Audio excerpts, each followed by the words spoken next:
Hi everybody, welcome back into my shop. I'm working on this hall table, console table. I haven't really shown it on the show before.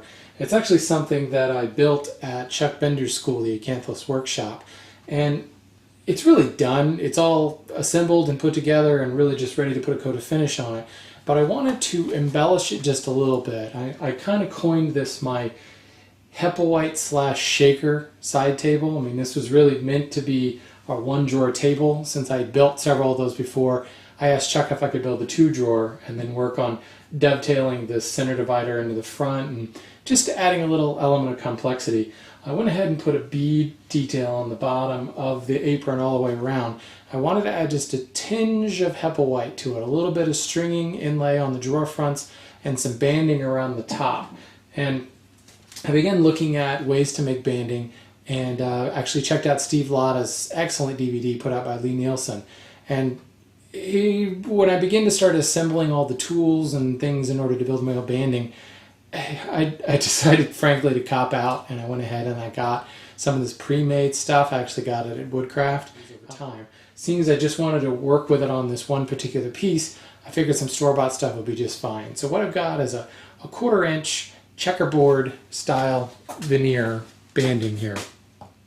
And it's a 1/4 inch wide, and it is, I think it's about a 1/16 or maybe, I don't know, a heavy 1/16 of an inch thick. And what I'm going to do is apply it all the way around the edge of the top. And I've started by putting a groove into the front edge of the top. And you can see I've got the top in the vise. This is another perfect reason for having a leg vise. I can actually clamp the piece, and the bottom of the piece is actually butted up against the lower stretcher, and the leg vise is clamping it all along its length. I went ahead and brought the sliding leg vise into place just to hold it on the other end, although frankly it's really not necessary since I'm grabbing the whole thing. But you know, it's here, I might as well get a really extra super strong bond on it. What I want to show you is I started thinking about how I wanted to do this groove, this recess on here, and there's many different ways. You could just use a chisel, you could even use a router. And at first I thought I might try to use a router because the walnut for this top is really highly figured and the grain just switchbacks all over the place. But frankly, because I'm dealing with a thickness here that's only about a 1/16 of an inch, we're talking about a very shallow groove. And it just doesn't make sense to pull out my router, you know, clamp another piece to the back to provide a more stable platform, run the whole thing through. I decided I'm just going to go ahead and do it by hand. I've got a 1/4 inch blade in my plow plane here, and you know, just for your own knowledge, I did actually test this on a scrap piece and make sure that the width of this blade was a match for the width of this banding. You never can tell.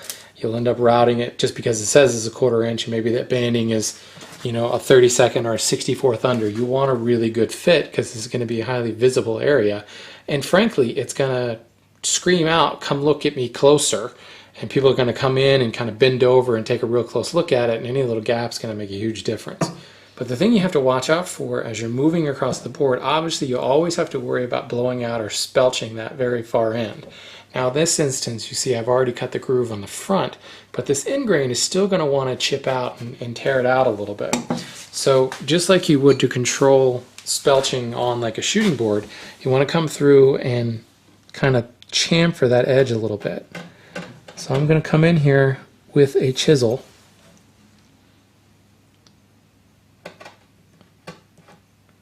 Just put a tiny little chamfer in there. And again, with the plow plane, you want to start on your far edge and work your way back.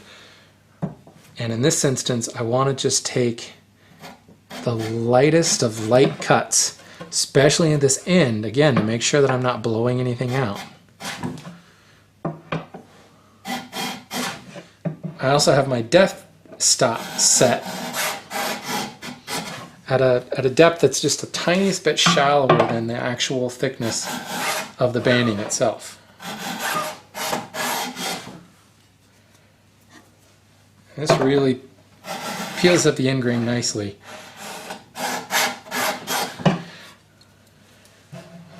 think I've got a slight dip in the center here. See how the plane is jumping like that?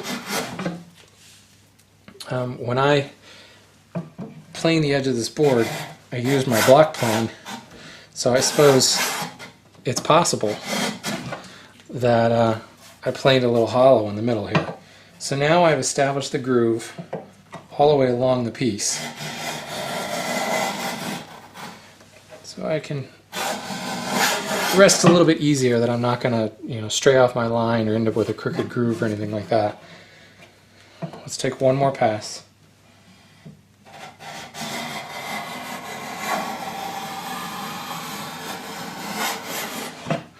There, I got a full width shaving there. So it should be level all the way across. And it's really a good fit. I almost have to kind of snap it into place. There we go, all fit. So now what I need to do is cut my banding to length, miter the corners, and I'll glue it into place. Now, as far as mitering the corners, this is actually really easy because you're dealing in such a small scale. You don't need a shooting board, you don't even need to worry about the angle. It doesn't have to be 45 degrees because it just has to meet at the corner and be a clean joint. So what I generally will do is go for an angle that's much shallower than 45 degrees, just so that I can get the inside miter to a point. So you just come down here to sandpaper and really sand it to a point.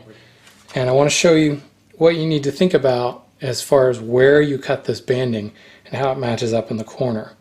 So when I bring this together and close up the miter, you can see that the pattern, it wraps nicely around the corner, but you can see I've got kind of a double width pattern.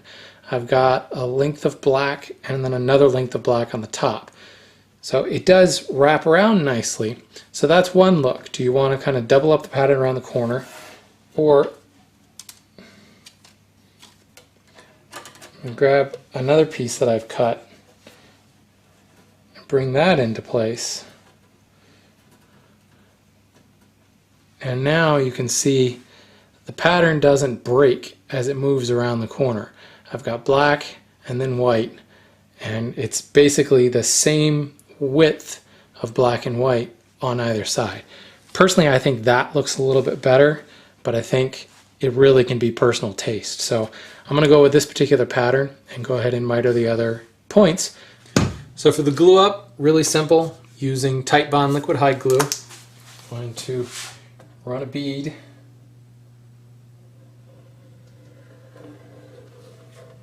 down the groove. And obviously you really don't need much glue here with such a shallow groove, but I'll go ahead and brush it in. The key is I want to really get it worked into the groove and into the corners of the groove so I can get a good hold. I'm not worried about, squeeze out really too much in this because I'm just going to be flushing the entire surface with card scraper and or a plane.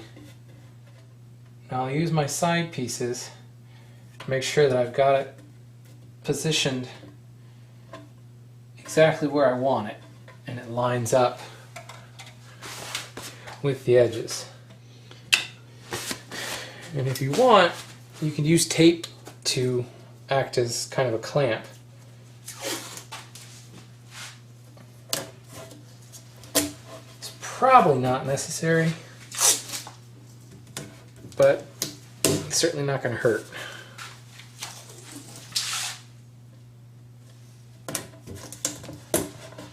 Definitely want to make sure that these end pieces are tight. So once the glue is dry, it's time to remove all the glue and flush up that banding to the edge of the board. And this is why I left that groove a little bit shallow, so only the banding is proud. So when you first start planing it, you only get shavings from the very middle. Once you actually start to see a little bit of walnut in your shavings, you know you're close and you can take one or two more passes. Here's my final pass. See the shaving rolling up there has walnut on both sides of the banding.